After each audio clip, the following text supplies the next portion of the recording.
Hey guys, what's up? The greatest fantasy stories, are they original? We think of some stories as the greatest fantasy stories of all time, but the thing is, are they really original? Are they original stories? Let's look back at like the first fantasy story ever told, which I really do think is the King Arthur story with Merlin, the wizard, and the evil knights, and the evil wizard, sorceress, and all of the evil people, and then the good people and the good knights, and Lancelot, and all these proud, like, knights of the round table that were going to bring unity and peace to the land.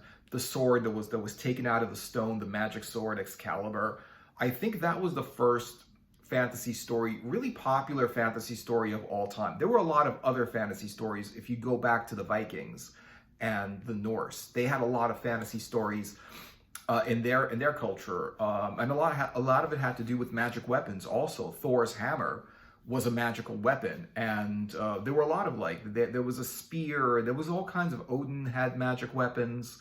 There was a lot of magic weapons in the old Vikings and the old Norse. But what they would do is they would actually put runes on their weapons. They would put these magical runes on their weapons to make their swords magic swords. So when you now have the common rune sword, it came from the Vikings. That was the first. The Vikings had runes, and they were the first to put runes on their sword. I don't know if anyone put magic symbols on their weapons before then.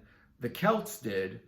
They had a lot of magic symbols on their shields, and they actually fought naked. You know, the Celts. They didn't wear armor. They had spears and they had shields, and they were pretty badass. You know, you couldn't mess with a Celt.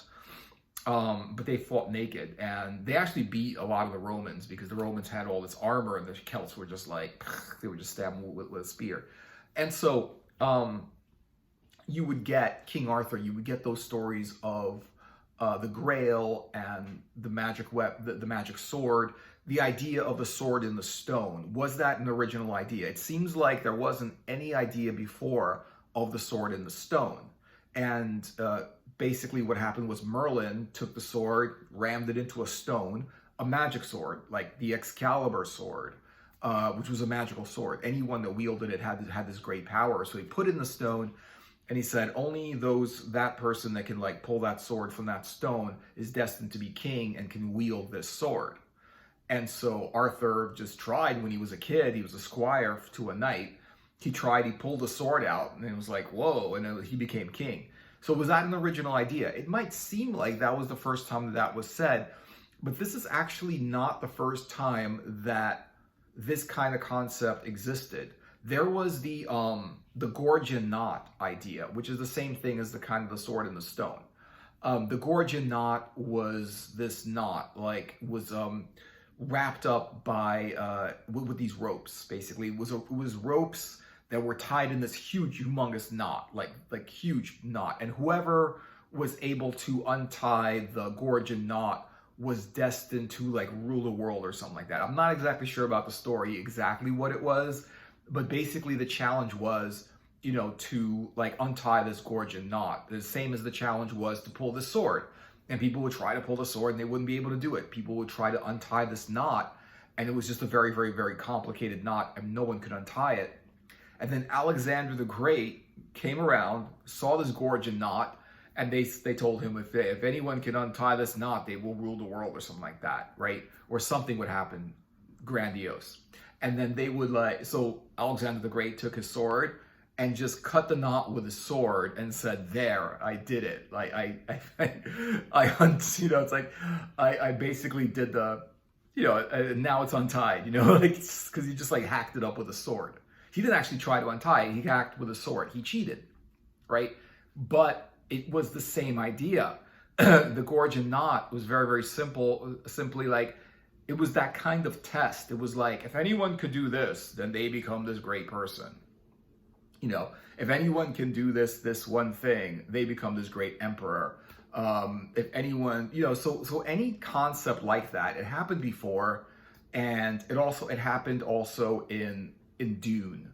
It happened in the story Dune by Frank Herbert, where Muad'Dib, the guy, Paul Atreides, basically, was talking to the head witch, and basically the head witch said, oh, if you want to like really, really like, basically it was like, if you want to rule the universe, you have to drink this water of life.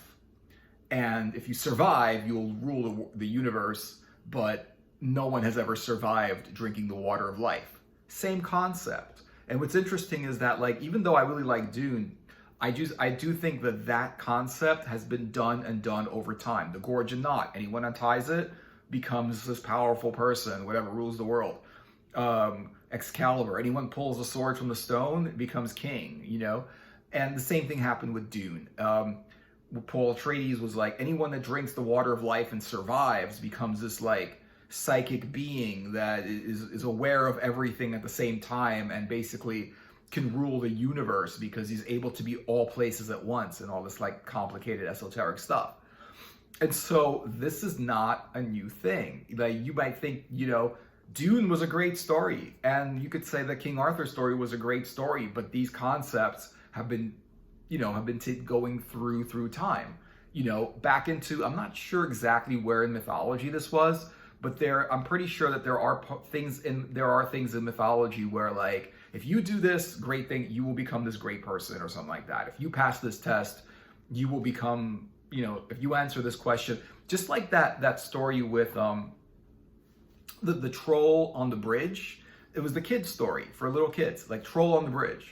And the troll on the bridge said, "You cannot pass me until you answer my questions 3." And, you know, it's like, and so like the troll on the bridge, you know, and someone would try to like cross the bridge, and then the troll would pop out and said, "You cannot pass me until you answer my questions 3." And then he would ask these 3 questions. If you didn't answer the questions right, he would eat you or try to eat you, or you wouldn't be able to pass the bridge anyway. And even in the Conan stories, he talks about, the Conan stories happen pre-medieval, right? In the Conan stories also, he said with Crom asks, "What is the riddle of steel?" And if you don't answer it, Crom laughs at you and casts you out of his kingdom or something like that, because you don't know the answer to the riddle of steel. And it's the same test. It was like, if you can't answer this test, if you can't pass this test, you cannot progress. You cannot go further. You can't go to the next level.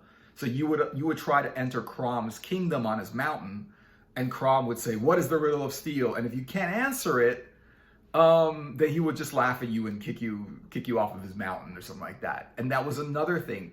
Even in Conan, they use the same concept. So even though you might think, well, Conan's a great story, maybe the old Conan stories were great. Dune was one of the best science fiction stories of all time, right? And I don't think they're like, it's sci-fi because it's in the future, but it's also very, very heavily fantasy based, and it's very, very heavily like, it's basically political. It's very political. It's fantasy based. It's basically talks about people and civilization. It talks about civilization 10,000 years in the future and what the technology is going to be up there. But the story was not about technology. The story was about people and substances that would enhance people's minds, and they would basically drive the economy of the universe. Like the spice was, without it, it was like modern oil. If like someone put a stop to oil production, all the energy plants wouldn't be able to produce electricity, and the whole world would basically go to a standstill. No cars could go anywhere. Food couldn't be transported from place to place. All the lights and all electricity, computers wouldn't be able to run. Nothing would be able to happen. The world would just like basically shut down if somebody stopped all oil production. And that's what they did in Dune, where they stopped spice production. Without it, there was no space travel. People were dependent on spice to live because they were addicted to the spice. Because you couldn't, once you're addicted to the spice, it gives you these powers, but then you couldn't be without it. If you're without it, like there's a high chance you will die without the spice. So there's that. So yeah, where the Sword in the Stone was a cool idea, it wasn't the first idea. It wasn't the first idea. And I'm pretty sure that these little tests went back to like Greek mythology and Roman mythology, and they even had that with old ancient Egyptian mythology had the same thing. The Egyptian mythology had the same thing. Like when someone goes, they would, like, the gods would test people in order to let them into their kingdoms and stuff like that. Egyptians had that, and also I'm pretty sure that the Norse had that. You know, it was just a common thing. Even in old stories, they would have these tests that you would have to pass in order to achieve any kind of greatness. So that concept, you know, even though you might think these stories are great, that concept goes all the way back. Same with in Lord of the Rings. You might think Lord of the Rings was such a great story. A lot of people, there's a difference of opinion about Lord of the Rings. There's a lot of fans of it. There's a lot of fans of Lord of the Rings, and there's a lot of people that say it's overrated or whatever it is. I guess it's very hit or miss. If you like that kind of thing, then you like it. But the thing about Lord of the Rings is it's definitely not original. You know, like, dwarves were not original. They came from before. They came from other stories. Elves are not original. Wizards, Gandalf is Merlin, basically. You know, it's not different. The magic ring that would make you invisible is like, you know, Perseus's helmet that would make him invisible when he went up against Medusa. And it was also the whole concept, the whole idea of, you know, like, can a hero complete his journey and complete his tasks, or do they need the help of others and the help of magic items and weapons? And that also went back to Perseus when, like, he needed magic weapons in order to defeat Medusa. Without the magic weapons, the shield, the sword, the helmet that makes him invisible, he had no chance against Medusa. And it was the same thing with the Lord of the Rings, where the Hobbit, Frodo, needed the ring and needed the sword, and then needed all the help of all of the other people that needed the help of the wizards and the elves and the dwarves and all that whole party in order to actually go up against the evil forces that would, you know, that would stop them. And so the whole thing where that whole scene where Gandalf would, like, raise a staff to the monster and says, "You cannot pass," you know, that came from other stories. That came from the same "you shall not pass," like a story, like in the story with the troll on the bridge. You know, it's a stretch, but the troll on the bridge was the same thing. You can't pass until you pass my test, until you answer my questions, right? So obviously, when I don't know if that concept the point was that the whole "you shall not pass" is not an original idea. And you might think, well, you know, like, how do you get an original idea?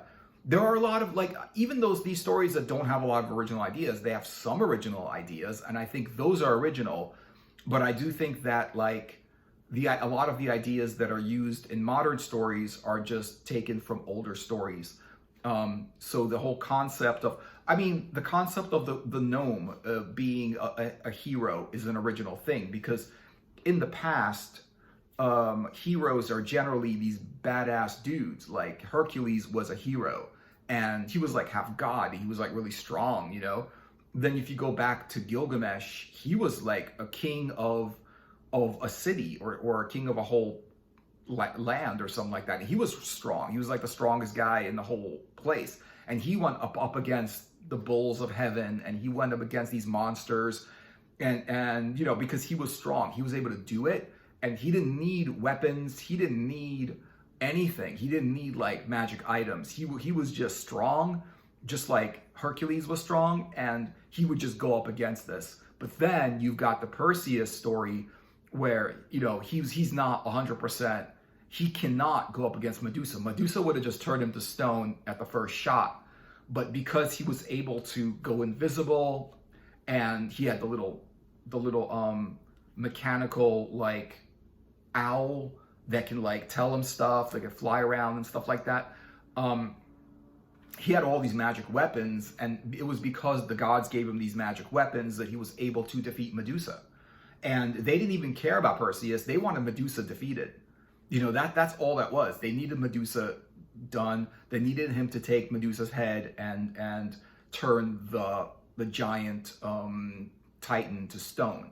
It was basically like this was something the gods wanted, right? It was nothing that Perseus wanted. His whole adventure was not for himself, was because the gods demanded it of him, sent him on this adventure, gave him these magic weapons, and was like, go ahead, you gotta kill Medusa, and then you gotta kill this Titan and stuff like that. So that's interesting, like at one point they favored him by choosing him for this adventure, but on the other hand, he had nothing to gain by killing Medusa and destroying the Titan. It's not like he gained anything from it. He didn't. He didn't gain anything. I guess he kept the weapons, but but I don't think he gained anything. But yeah, so you've got Lord of the Rings, which is it's considered one of the greatest like stories recently. There's a lot of other good stories, but Lord of the Rings is just popular. So let's go into Lord of the Rings. The Lord of the Rings trilogy wasn't that original because Gandalf was Merlin. Merlin was already done, and it wasn't just like it was, maybe it was, maybe it wasn't. It was like just Gandalf is so much like Merlin. It's like he's wise, he comes and goes, he's mysterious. Like he's a wizard, he's a lone wizard, he doesn't tell you everything that you need to know. He's very, very like smart. Like you're not really sure how powerful he is and whatever. He goes on the journey with the characters against the evil wizards. It's just that I guess like anyone who creates a wizard, you could say that it all stemmed from Merlin the wizard, but not every wizard is Merlin. There's a lot of wizards that are not Merlin. There's John Constantine, who's not Merlin.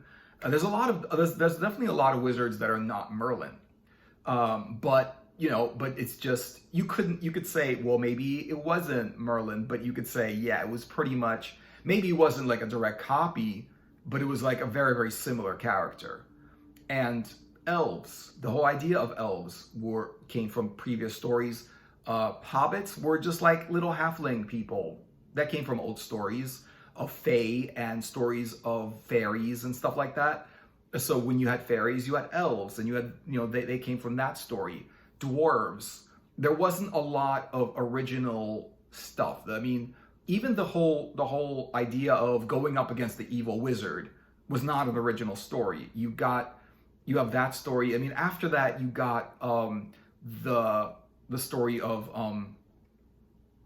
where the white gold wielder, that dude who goes after Lord Fowl in the story, the Illith War, and he would go. He basically it was basically the story. It was the same thing even in the King Arthur stories, where like there was the evil wizard, the good wizard against the evil wizard. I mean, basically like Merlin told the evil wizard, the evil sorceress, basically the spell, and she used it against him, and she was the evil wizard. So it was a good wizard going against an evil wizard, And it was the same thing in that story where it was in Lord of the Rings, the good wizard against the evil wizard, the good forces against the evil forces. King Arthur and the knights of his round table against the forces that were trying to corrupt the land and attack everyone.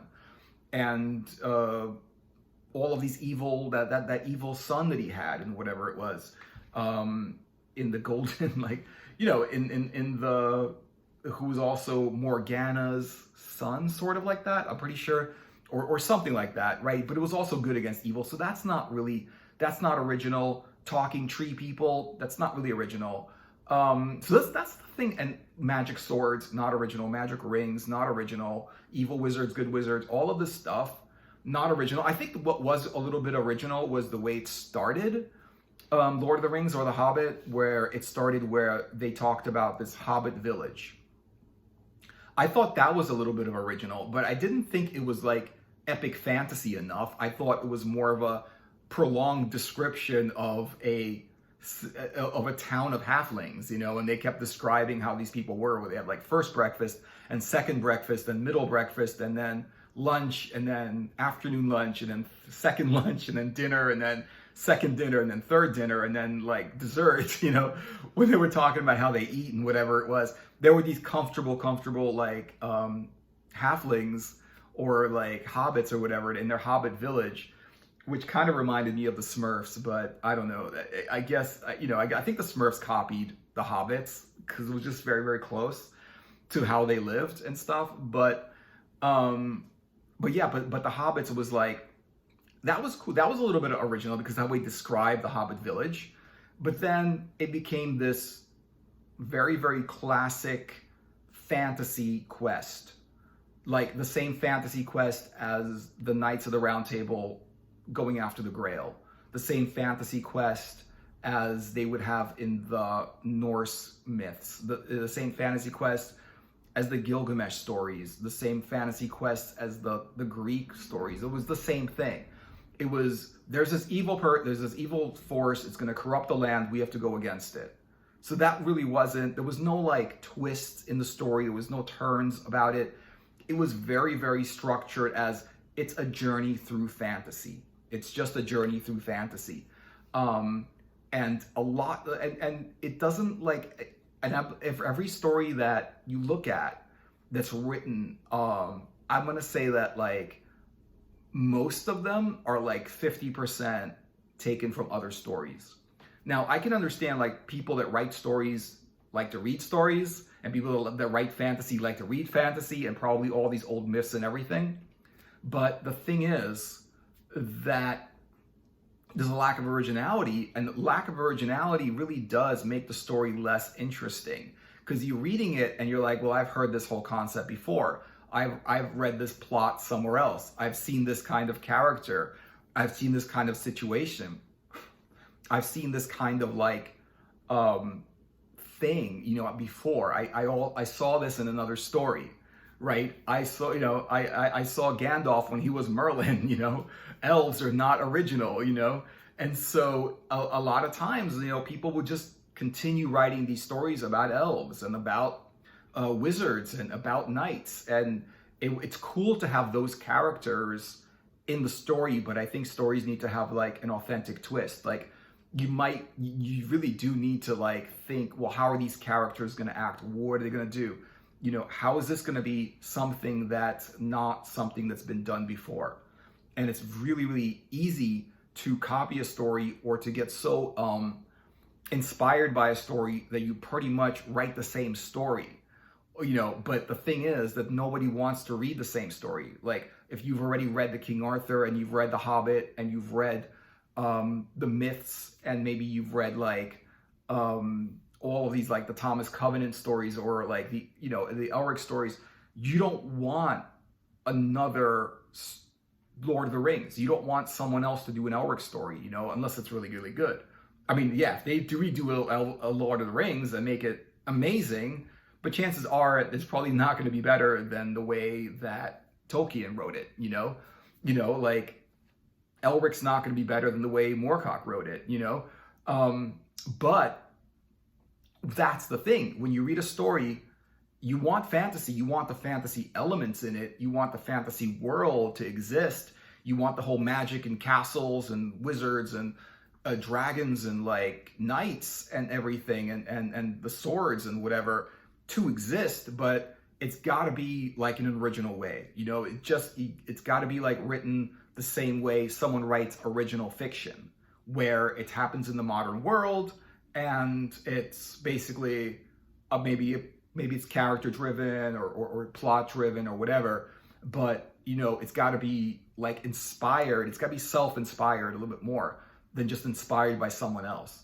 It's got to be inspired by like yourself. You have to be like, it has to be something that's really comes from within, because you can be inspired to write a fantasy story, but then, you know, writing an original fantasy story is really the only fantasy story that's going to hold its weight. It's the only fantasy story that's going to be worth reading. And I think it's the only fantasy story that's going to be worth writing. Because if it's a fantasy story that's not original and it's just someone already wrote it, well, someone already wrote it, you might as well read that instead of reading the new one. So, you know, we gotta make stories that are brand new. Let me know what you guys think of the video. Thanks for watching, and Click a like and subscribe if you want. Be cool. Check out my other videos if you want to do that. And I will see you guys in another video. Laters. Thanks for watching.